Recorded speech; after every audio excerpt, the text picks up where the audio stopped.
Hey, it's Verity here from the creative team, bringing you another video showing you how to use the amazing embossing powders from Wow. Heat embossing can easily be combined with stencils to create stunning designs that can set your cards off. Whether you use a stencil for the whole card or use small elements of a stencil design on your cards, you can combine it with a whole range of powders for many different looks. This video shows you two ways to use your powders with stencils, and I'm featuring two gorgeous embossing glitters to do this. The first technique is the easiest of the two, and you'll most likely have the supplies to hand if you already heat emboss, as you'll be using embossing ink to paper method. I've applied my Ultra broken chevron stencil to a white card panel using washing tape to keep it in place. Next, using my clear, slow drying Wow embossing pad, I'm pressing the pad down onto the card over the stencil. As this is a delicate stencil and I've only adhered down the edges with washi tape, it is better to use the pouncing method with your pad over the stencil. This will prevent the stencil from moving or the ink from moving underneath the stencil. Once I've got good coverage, I'm removing the stencil and then covering with powder. For this background, I'm using the beautiful Under the Sea embossing glitter from Wow. It has a lovely teal green powder base to it with flecks of gold glitter in it. As you heat set this, the gold glitter really shines.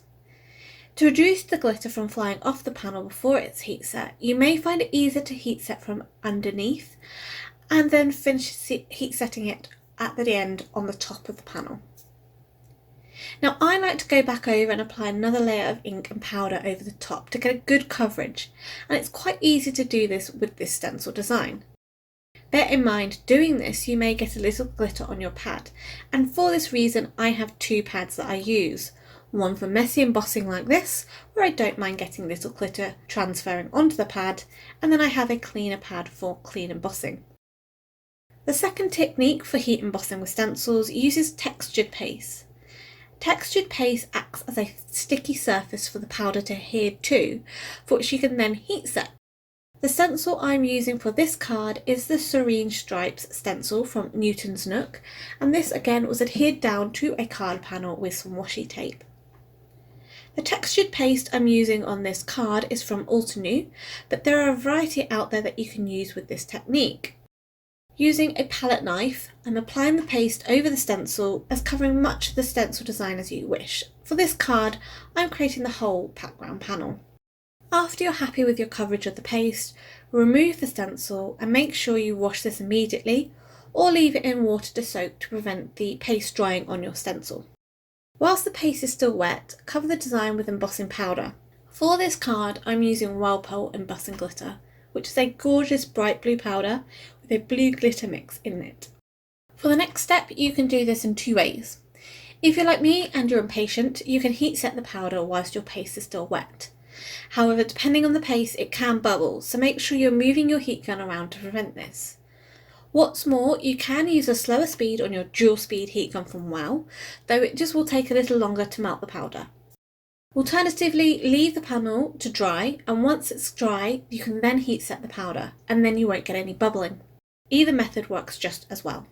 Using the textured paste with embossing glitter traps the glitter well, and you'll find that the glitter won't shed when you run your finger over it, so it's a great way to combine embossing glitter and stencils. I wanted to show you that you can use elements of a stencil design, and they don't just have to be a full background panel.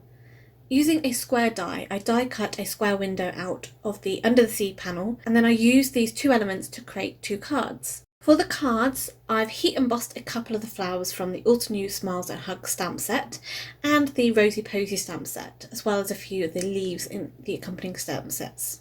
These were then heat embossed with metallic platinum embossing powder, and this paired beautifully with the embossing glitter. I coloured these off screen with my Zig Clean Colour real brush markers and fussy cut out the images or used coordinating dies where I had them.